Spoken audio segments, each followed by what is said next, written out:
All right, welcome to another episode of Soto Desperado Plays Star Wars The Old Republic. I'm over here. I'm on this mission. I forgot where it is. I think I'm on Yavin.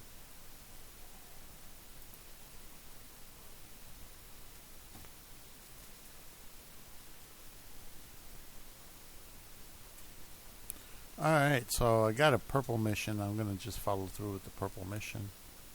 But let me get something started here. 1 second.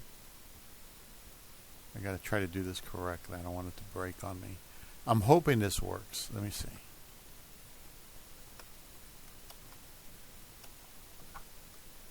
Okay. Alright, I got DOGE's findings, Elon Musk protests, and Medicare fraud. This might be an old clip. It's called GRE Clips. That's from Joe Rogan Experience. The Joe Rogan Experience. When you're looking at all this crazy shit right now with DOGE and the uncovering of US aid and this dismantling of this bizarre left-wing ecosystem that's pretty much manufactured, like what do you see is going to happen with the rest of the country? I mean, look, there are a lot of people who did not vote for Trump.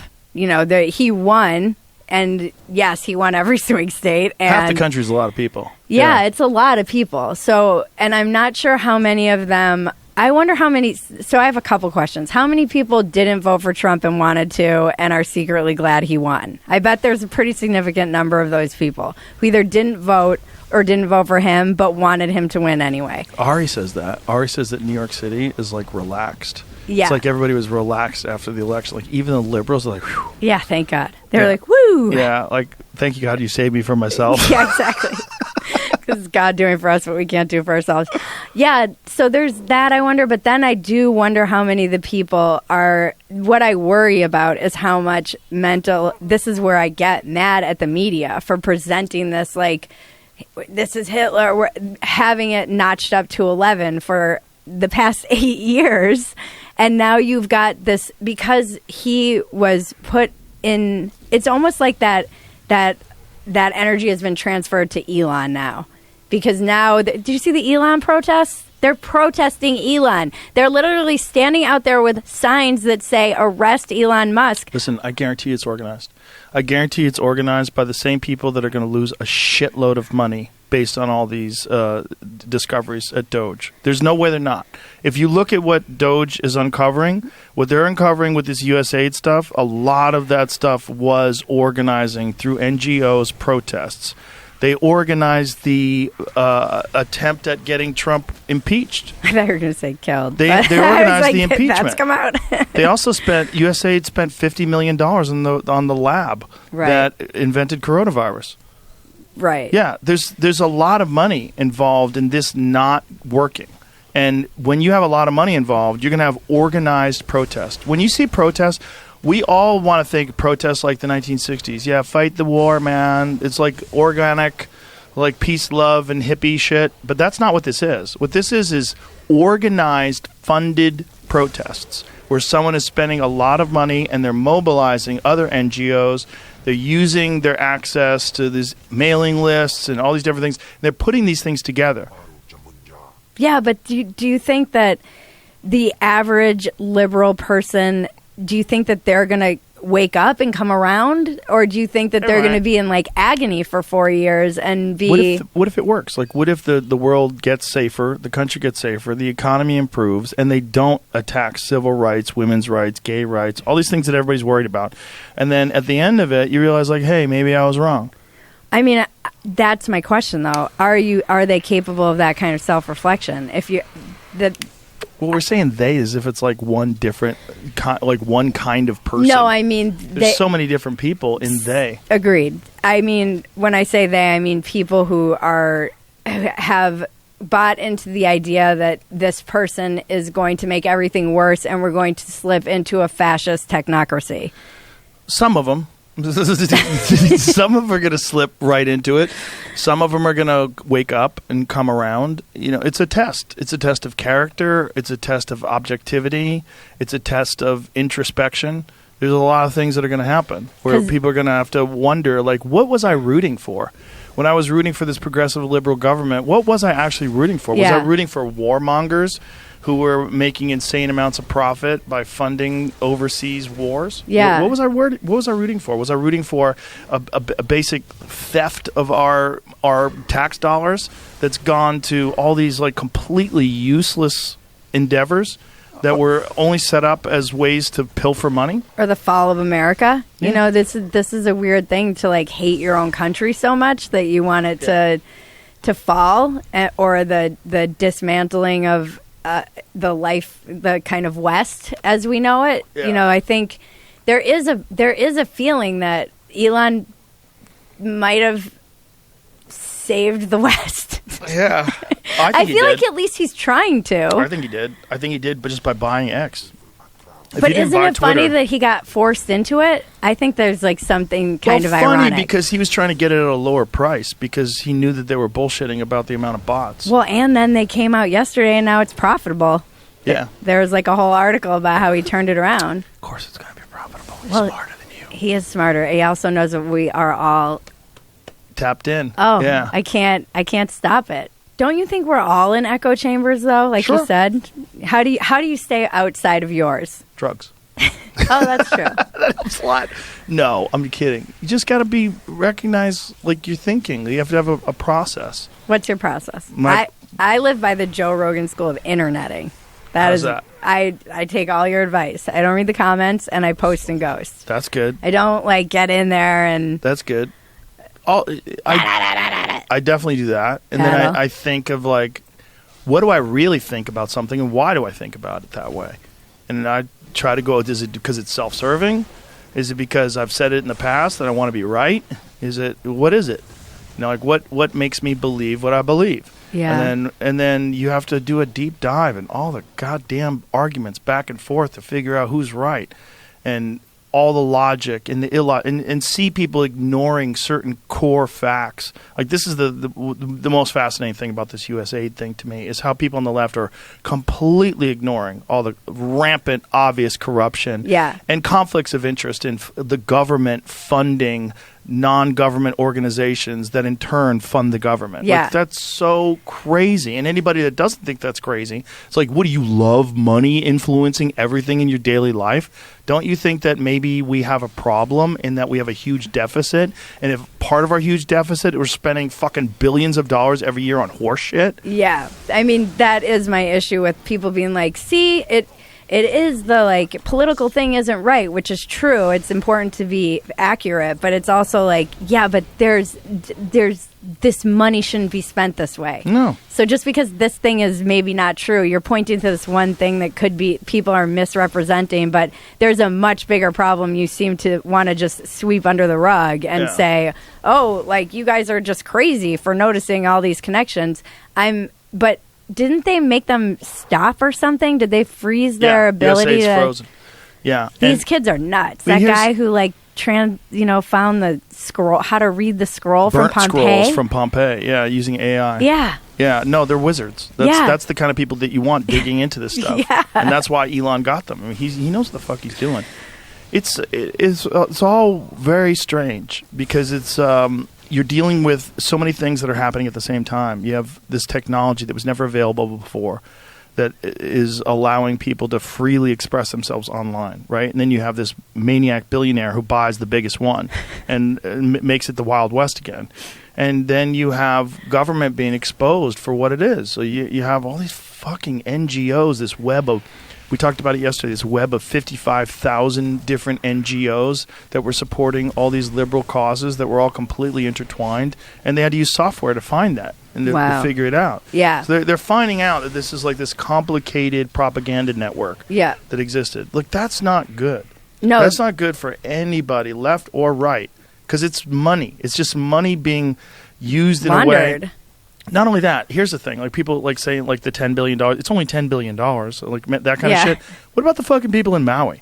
Yeah. What about that? Could have been fixed with $5 billion. The government could have said, we are going to rebuild those people's homes to the exact state and even better than where they were before. It's going to cost us $5 billion.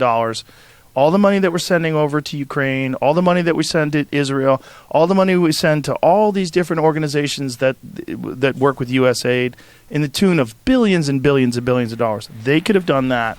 And instead of doing that, they're telling us that what we have to do is continue to fund all these programs in all these other countries that just so conveniently have a whole staff of people that's making a great wage, and their political capital is bet on all this stuff, and it all is involved with intertwined with these NGOs and all this money that they're getting. And this is the thing. We have to go and help these people. We're going to starve. They're going to do this. They're going to do that. What about America? Yeah, and then you what have about our tax dollars going into a safety net to help people from one of the worst wildfires in history? Or North Carolina. Or North Carolina. Yeah. Exactly the same thing. Yeah. Apparently, none of those people have gotten any money in North Carolina. No, and they're like sleeping in frickin' tents in the freezing cold. Exactly. All that could have been addressed too, the same way we address problems in other countries. So if you have this amazing slush fund that USAID is, and it's not being applied at all to the problems of America, why would you think people would support it?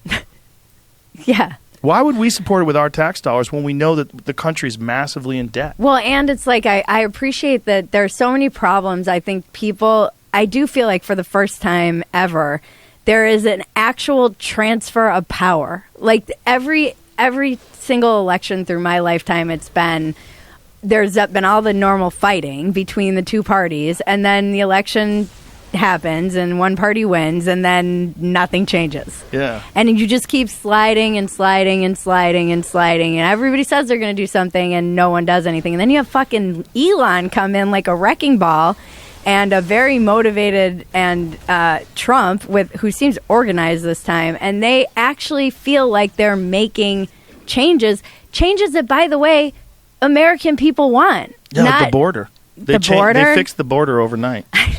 Overnight. The looking into my friend Max Meyer was saying, he's a very smart guy. He was saying no one with any numerical ability has ever looked into Medicare and Medicaid fraud ever. Like, that's what they're cracking into next. There's a lot of money there that is like provider side fraud, where it's just inflated. Wasn't that Sonny Hostin's husband? Isn't he involved in a RICO lawsuit? Oh, I don't know. About insurance fraud? The View person? Uh-huh. Yeah. Oh, yeah, I have no idea. Her husband got arrested. Oh, really? Yeah. He's one of 200 people charged in some gigantic insurance fraud. There's a lot of that. What is that? What's the actual story behind that? Jamie's on it. He's on it. But they can take I mean, you know how complicated it would be to try and untangle that web of where you're inflating things that people have, and you're saying this is like a band. You see these things online where it's like a Band-Aid is $25,000. You know, like what? Someone explained that to me too. Is that when you have a budget, say if you run an organization and it has a budget, you get money from the government, and that budget's like $80 million a year. You can't spend 60 because then you're going to get 60 next year. You have to spend all 80. Right. If you don't spend all 80, you don't get it. You got to say we need 90. Right. We're barely hanging on, right. And so you have to charge Inflation. like $500,000 for a hammer, and that's literally how they justify their existence. Is the key? They're not in the business of being frugal, and and being responsible and making sure that the money is being spent competently. No, they're in the business of keeping their budget coming in. Sonny Hostin's surgeon husband Emmanuel faces solo battle in lawsuit as co-defendants agree to settle. Oh Jesus! So okay. Sonny Hostin's surgeon husband has found himself in the hot seat in a massive lawsuit accusing nearly 200 healthcare providers of insurance fraud. Dr. Emmanuel Hostin defiantly called himself the victim of a frivolous smear campaign last month after he was accused of providing fraudulent medical services in exchange for kickbacks in a complaint filed by American Transit Insurance Company in December. Orthopedic surgeon now finds himself increasingly isolated after the vast majority of the defendants have now offered to settle their cases. Oh, boy. According to a new court filing obtained by DailyMail.com, American Transit, which insures taxicab taxi company and Uber Lyft drivers announced last Monday more than 141 of the 186 defendants named in the suit have agreed in principle to settle one of the largest RICO cases ever filed in New York. The papers filed by the law firm Manning Cass did not specify which defendants offered to settle. Dr. Hostin has until February 10 to respond to the legal complaint. So it has something to do with drives from the hospital and kickbacks from all this shit. Yeah, it's because that's what they need, though, is these guys who can use this AI technology to get in there and start looking on a massive scale at what all of these, everything. I mean, they have to look at everything. I think most Americans want this. So they're being accused of getting kickbacks for performing surgeries and submitting fraudulent bills. Yeah. Hostin knowingly provided, this is in quotes, knowingly provided fraudulent medical and other healthcare services, including arthroscopic surgeries. The lawsuit filed on December 17th claims American Transit was then billed in exchange for kickbacks and or other compensation which were disguised as dividends or other cash distributions. I don't know how they know this. So I don't want to comment on this. I don't really understand what this is. This might be bullshit. It might be real.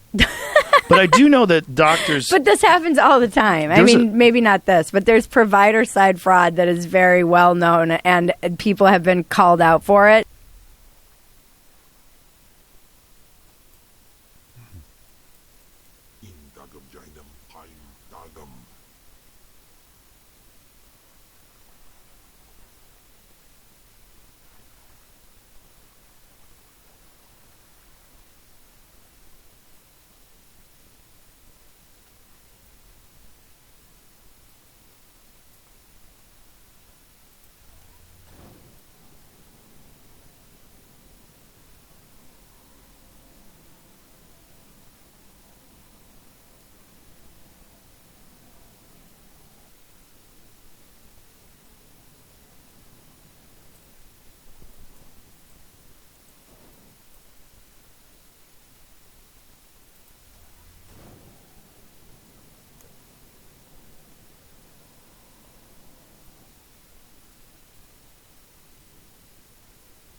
Well, that's funny. I find a sensor hub and it doesn't want to activate for me.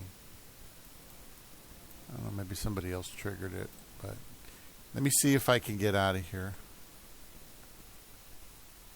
See if I can get another one of these things done. All right. This one is the finance zone breaking news. Tulsi Gabbard just dropped a major bombshell. Hey everyone, how's it going? Welcome back to the channel. Dylan here. We have a major bombshell today from Tulsi Gabbard, the United States Director of National Intelligence. She just came out and shocked the world and dropped a massive bombshell revealing the truth about why she left the Democrats and how she ultimately made it to be Donald Trump's Director of National Intelligence. And she also came out and exposed the truth and her plan to save America and take down, defeat all the corruption and actually help America get much better. So before we bring on Tulsi Gabbard on the show, we're going to read the Bible and pray because God comes first. Amen? So comment amen down below if you believe God comes first. Today's Bible reading is Hebrews 11:1. Now faith is being sure of what we hope for and certain of what we do not see. Amen. So comment amen down below. And remember to let us have faith right now, my friends. Keep the faith. And maybe you didn't have faith in the past, and maybe you thought our world was going crazy and our country was failing and falling. But no, God won. God defeated evil. And I believe we are in a spiritual battle of good and evil, but I believe that God has chosen and anointed Tulsi Gabbard and Donald Trump to save our country.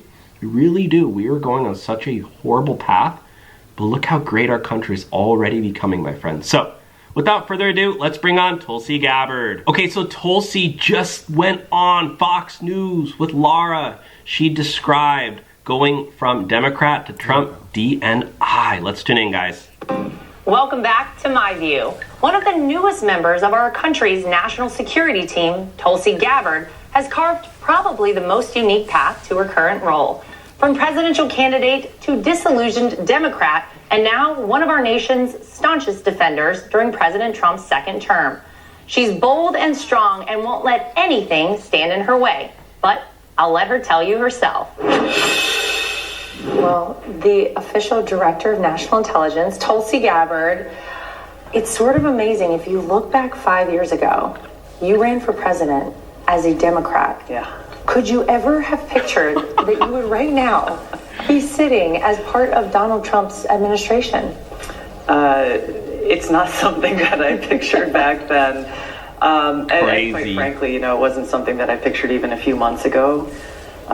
It's been an incredible experience for me to just be a small part of helping President Trump get elected and to now be in a position to help carry out his mandate, to end that weaponization and politicization of our intelligence community, of our law enforcement. It's a privilege. You are a person who can speak to that to a certain extent.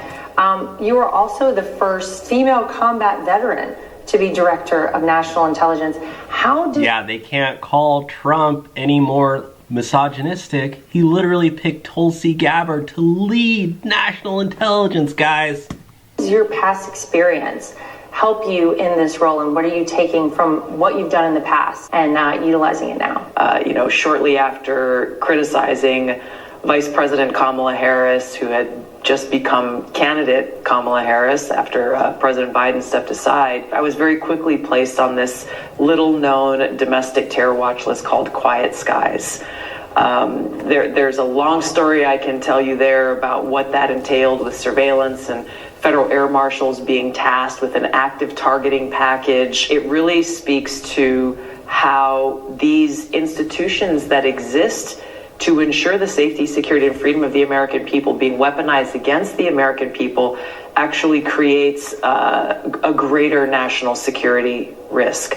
When we, the American people, cannot trust those who have the responsibility to keep us safe. There is a fine line, though, because I think people wonder, how can you ensure the safety of the American people but also protect their privacy and from government intrusion? It is a heavy responsibility, and it is the most essential one. For too long, as you know, we've seen people in positions of great power tell us that, oh, well, if we just violate your civil liberties and freedom a little bit, it's okay because we're trying to keep you safe. Unfortunately, we've seen this for decades, and the more our freedoms are eroded, the more the foundations of our democracy are eroded. So, a lot of people talk about national security or security threats, but there's two components of that leaders have to really uphold, which is, yes, there's such a thing as a threat to physical security, but the threat to our freedom and our liberty must be balanced right alongside that threat to our physical security. Just to go back a moment to your previous life as a Democrat, you had a very famous sort of viral moment in a presidential debate against Kamala Harris. Oh yeah, remember guys, Tulsi Gabbard, she was on Trump's debate team, Trump's transition team, because she defeated Kamala Harris in the past. Tulsi Gabbard played a huge role in helping Trump in the debate. And remember, Trump embarrassed Kamala, And you got to thank Tulsi Gabbard for helping Trump. Although Trump didn't really need her help, but she definitely did help him, right? Where you kind of called her out. Senator Harris says she's proud of her record as a prosecutor and that she'll be a prosecutor president, but I'm deeply concerned about this record. She kept people in prison beyond their sentences to use them as cheap labor for the state of California, and she fought to keep cash bail system in place that impacts poor people in the worst kind of way. I think a lot of people look at that moment and they say, is that the moment that Tulsi Gabbard started to maybe change her view on things? Was that part of your political conversion, that moment? That whole experience of running for president in the Democratic primary in 2020 that really exposed the Democrat Party's focus on things that did not matter to the American people. I go back to 2016 when President Trump was elected and how very quickly the Democrat Party leadership, the party that I once joined that fought for free speech, that stood up for civil liberties, a party that had many voices who called for peace instead of war, they very quickly flipped the script because now all they cared about was defeating Donald Trump and silencing those who supported him. And so the erosion, the shift in the Democratic Party ultimately made it so that I had to leave the Democrat Party. It was completely unrecognizable from the party that I had joined over 20 years before. Yeah, remember, you had Joe Rogan, Elon Musk, and Tulsi Gabbard all leave the Democrats and join Donald Trump and RFK Jr. Those four people were huge players on the Democrat team, but they left and joined Trump. We are seeing a huge shift in our country and also politically with just how wacky the left has gotten, and actual people with, common sense who are on the left being like, screw that, I'm joining Trump. This is huge, guys. I think a lot of people watched that whole process and they said, these people have learned nothing. They are ranting and raving out there about transparency, about saving taxpayer dollars, about the American people actually understanding what is going on. I was with President Trump when I was sworn in the Oval Office, and something that he said that day really struck home because he talked about needing to have people in our government who care. And so when I asked myself, how is it that the Democrat Party still hasn't heard the voices of the American people who are sick and tired of our taxpayer dollars being wasted? As it turns out, some of those taxpayer dollars are already being saved under Tulsi's tenure. So you were confirmed, and then 6 o'clock the next morning, you're on an airplane, and it's been a rapid pace. Has there been anything that surprised you that you didn't expect so far? I mean, is DOGE involved in what you're doing? The ODNI itself is a pretty small organization compared to most other elements, but even in that small organization, getting rid of DEI saved American taxpayers roughly $20 million. Wow, $20 million already saved. Tulsi Gabbard's doing some amazing work with Trump and Elon Musk, guys. Literally with the stroke of President Trump's pen, just in my organization alone, crazy is a great thing, and we're excited to be able to uncover more.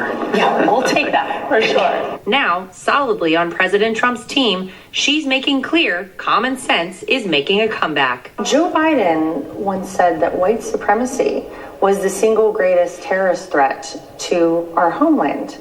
What do you feel is the greatest threat to the American people's safety? We look at the last 4 years of open borders, where we had tens of millions of people come across our borders, many of whom we don't know who they are or what their intentions are. And very specifically, the threat of radical Islamist terrorism here within our country is higher than it's ever been before, not only because of President Biden's open borders, but because of his and his administration's fear of being called Islamophobes. They took their attention and our resources away from that threat and once again pointed it at our fellow Americans. What do you feel like whenever history looks back on Tulsi Gabbard as our Director of National Intelligence? What do you hope is written in the history books?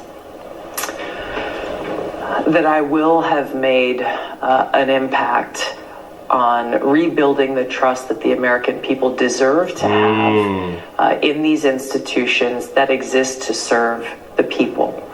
There are a lot of great Americans. Bringing that focus back as Director of National Intelligence is the heart of the impact that I hope to be able to make.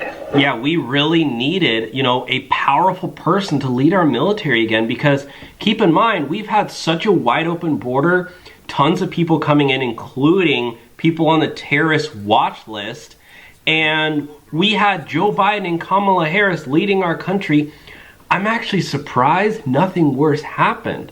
I was hoping and praying nothing horrible would happen, because I'm like, we are in a national security threat, but now we got it on lock. Now, I wanted to take a look at Donald Trump actually swearing in Tulsi Gabbard, because I thought it was such a beautiful moment. Let's take a listen here, guys. We're delighted to swear in our next Director of National Intelligence, Tulsi Gabbard. Wow. Most of you know Tulsi. She's extraordinary courage and exceptional patriotism. She's devoted her entire life to public service, and I've watched her for years on different shows and everything. I said, she's a woman of great common sense, and, we like the common sense. It's a word that's been used a lot. I think we started it in terms of politics, but it's a word that's used a lot. It's usually pretty effective, too, and you really are. I've watched you, even on Larry King. You're very young. I don't know how you were Larry King, but... You're very young. Tulsi was on Larry King, guys. They're gonna make such a powerful team together. You were, and you always had the situation covered properly. At 21 years old, Tulsi became the youngest woman ever elected to the Hawaii State Legislature. After 9/11, she joined the Hawaii Army National Guard and deployed abroad 3 times, and highly respected by everybody. So many people writing in letters saying she was so exceptional even then. Wow, look how humble Tulsi is. You don't even quite hear about all that stuff because she's not a bragger at all. But she has so much experience. She's going to be wonders for our country, guys. Now, Tulsi Gabbard actually played a huge role in helping Donald Trump transition into the White House. Let's take a listen in just how the way that she impacted and helped Trump return to the White House, guys. Let's talk about everybody else and what matters here. The fact that we have all these troops in the region, this is an issue of sensitivity for you about where America is and why. Do you believe that this is something that will be rethought by the Trump administration? Well, thank you, Chris. It's good to be with you on your show, and I appreciate you recognizing our veterans, my brothers and sisters in uniform, and the many challenges that our veterans in this country still face alongside their families. And to me, the most important commitment that veterans and servicemen and women should have from our leaders in this country, the best way to recognize that service and sacrifice and to say thank you is to make sure that our men and women in uniform are only sent into harm's way, or only sent to war as a last resort, after all measures of diplomacy have been exhausted. Now, this is one of the many reasons why I think so many Americans turned out to vote for President Trump, is because he understands this. And we've seen how through his last administration, he didn't just talk about ending wars. He actually went out and did that work of direct diplomacy. He went out and met with dictators and adversaries in that pursuit of peace for the American people. So in his next administration, and he was very vocal about this throughout this presidential campaign, that his goal is to end wars, not start them. His goal is to prevent World War III and nuclear war, and spoke many times about things that Kamala Harris never brought up during her campaign, about how he understands the seriousness of the stakes. Why don't you think Kamala Harris ever even mentioned ending the wars? Because I don't think she ever really had a plan to. It's so heartbreaking, so sad. But Donald Trump and Tulsi Gabbard, they're going to help end these wars. And the threats that we face as the American people, specifically because of the foreign policy decisions made under the current administration. And so I can tell you, as someone who still wears the uniform, I'm a lieutenant colonel in the Army Reserve, as someone who's deployed to multiple war zones in different parts of the world, the most important responsibility that any president has is to serve as commander-in-chief. And it's important on this day as Veterans Day, as well as you said, as every day, to recognize the best way to ensure our gratitude is shown to those who serve and their families is to make sure war is a last resort, and if it is required, that we take care of our men and women in uniform if and when they come home. LTC, Gabbard, I thank you for your service, of course, and your family, because the whole family serves, no matter which member it is. The sacrifice is real, and you may serve again. What is your attitude towards being a member of the Trump administration? President Trump is going through, and I know this is how he's spending a lot of his time right now, is looking at making these decisions about who he wants to serve on his team and in his cabinet. If there is any way that I can help achieve that goal and objective of preventing World War III and nuclear war, of course, I'd be honored to serve. Where do you think you would be of most help to President Trump and this administration? In a place where I can do that. Yes, Tulsi Gabbard, you did such a great job as well. You know, Tulsi Gabbard played such a great role in helping Trump. And, you know, you just got to give her a lot of credit because she's a woman. You know, I don't want to be sexist here, but she is a woman, you know, and she helped get a lot of woman support for Trump. You know, it's just so cool. And even Jesse Waters teamed up with Tulsi here to talk about her plan to help Trump and to help America, really. What an exciting time to be alive. Here now, newly nominated Director of National Intelligence, Tulsi Gabbard. Well, first of all, congratulations, Tulsi. We're all very proud of you. Take us into the room or the airplane when this was offered to you. How did it go down? We had a great conversation and talked a little bit about the work that needs to be done. And I was grateful and honored to accept President Trump's offer to serve our country and support his objective to defend the safety, security, and freedom of the American people as the Director of National Intelligence. How do you think foreign capitals are taking your nomination and the nomination of other people in the national security apparatus? Yeah, they're probably freaking out now because before they had it easy with Kamala Harris. Now they got to deal with frickin' Trump, Tulsi Gabbard, and Pete Hegseth. It's a good question. I think President Trump has already shown how active he has been in not waiting around for day one on January 20th or 21st, but he's already leading. He's already engaging with so many of these world leaders around the world on the phone constantly. And he's showing the kind of leadership that the American people voted for. Exactly. And, you know, I have to play this Tulsi Gabbard, her opening statement at her confirmation hearing. It's just so amazing to watch. So let's listen to some of this, guys. I've appreciated the opportunity to meet with so many of you and address your questions and concerns before today's hearing. I know they've gone, but I'm grateful to Senators Burr and Ernst for their trust and their confidence in taking time to join us here today.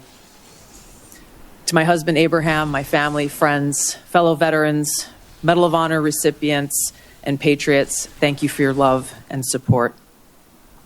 I'm honored and grateful to President Trump for his trust and confidence in nominating me to serve our country as the Director of National Intelligence at a time when trust in the intelligence community, unfortunately, is at an all-time low. Chuck Schumer admitted a few years ago, quote, "You take on the intelligence community, they have 6 ways from Sunday at getting back at you."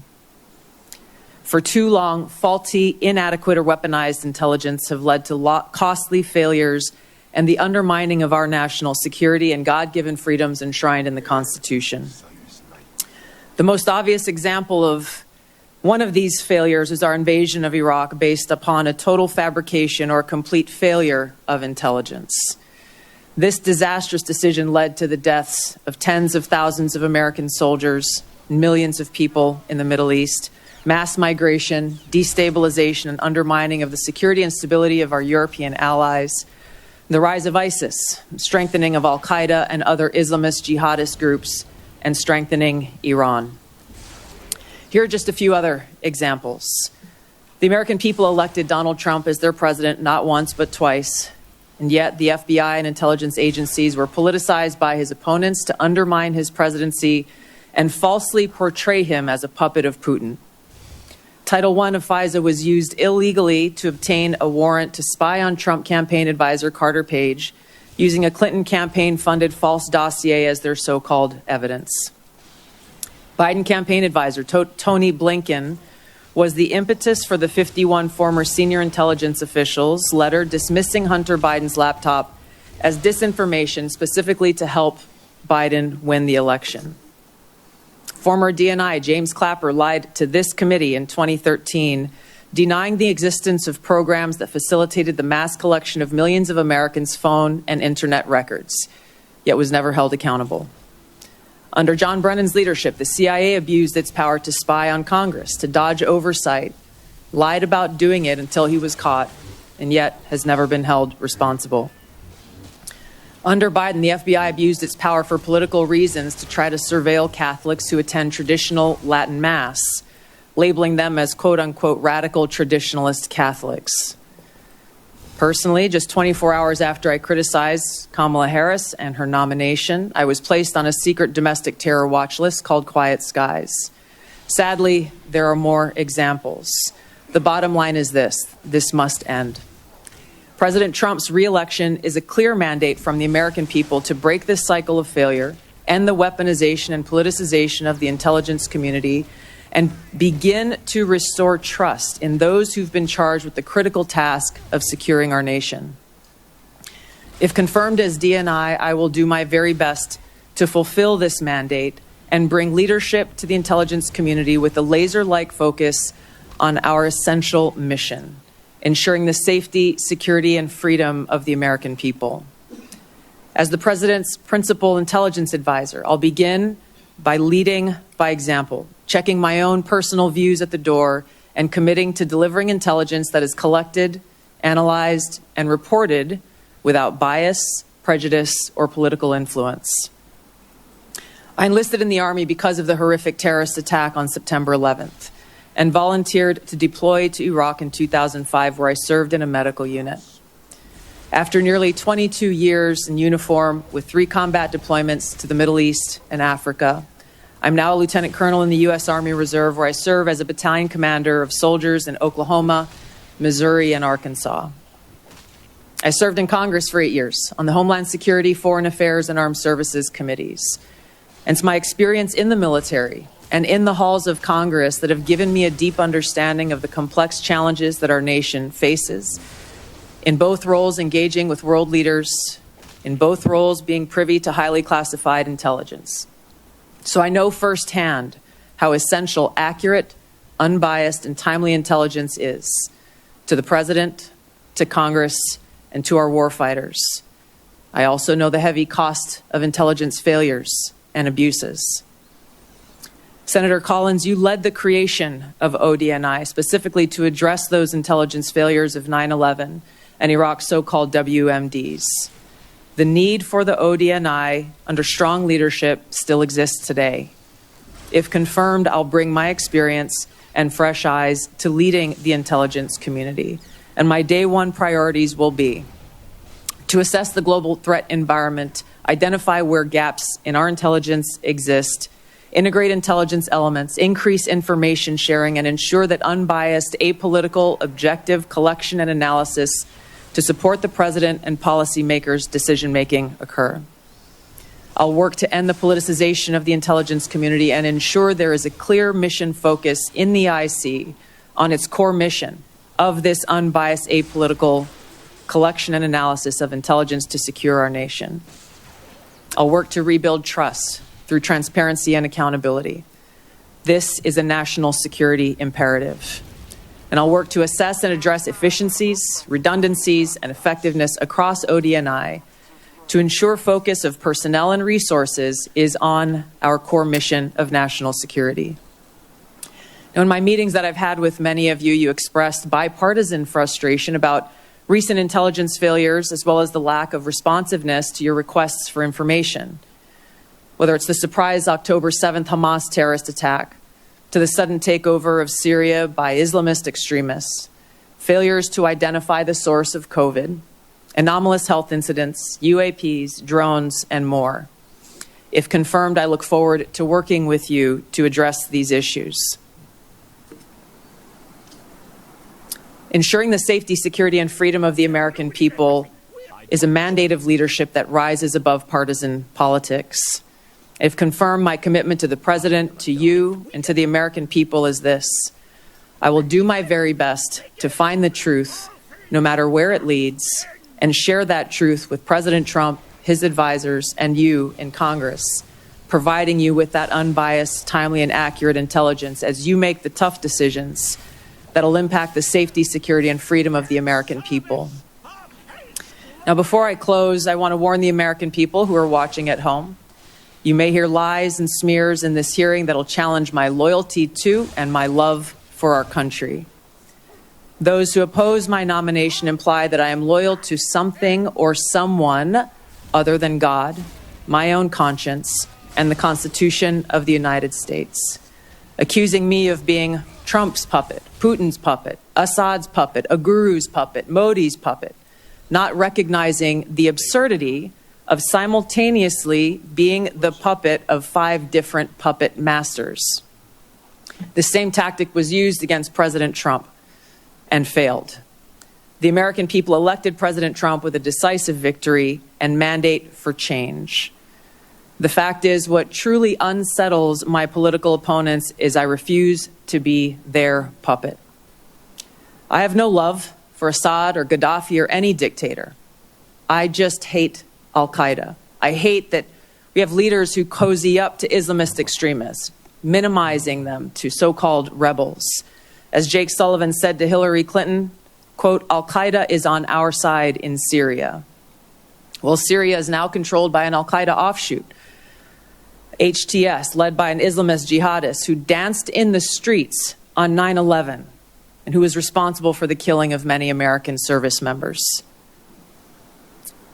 Democrat senators in the past resorted to anti-Christian bigotry against some of President Trump's judicial nominees like Amy Coney Barrett and Brian Boucher. I condemned those actions as a Democrat in Congress at the time, as religious bigotry must be thoroughly condemned by all of us, no matter the religion. Unfortunately, there are some Democrat senators who still don't understand the principle of freedom of religion and Article 6 of the Constitution. Quote, no religious test shall ever be required as a qualification to any office or public trust under the United States. Unfortunately, they're once again using the religious bigotry card, but this time trying to foment religious bigotry against Hindus and Hinduism.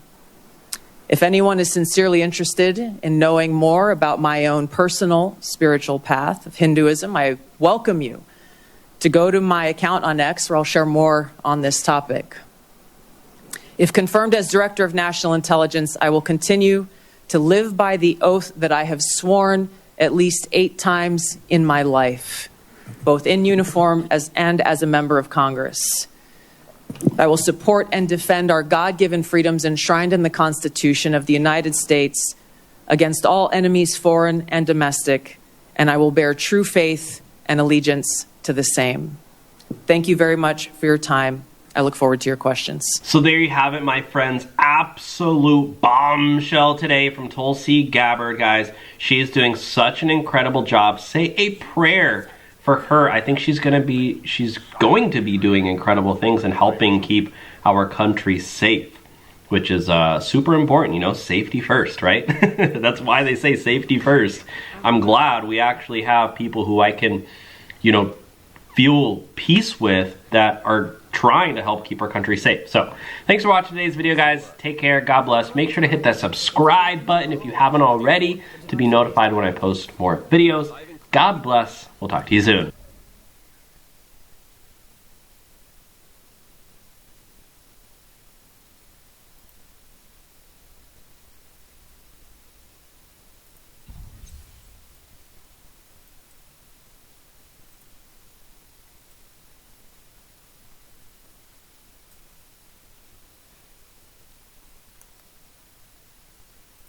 All right.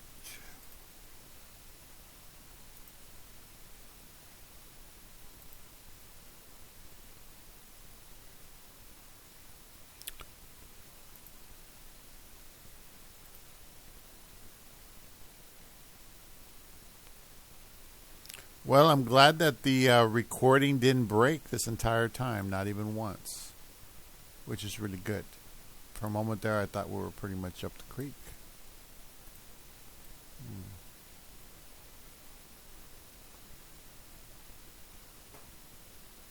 Because it was breaking all the time every time I went to Star Wars. Must have been an update or something that they had to correct. Alright, so I'm going to end the video here, and I'll put the links of these videos in the description if you guys want to see them yourself. And I'll just log off over here. Alright, thanks for watching.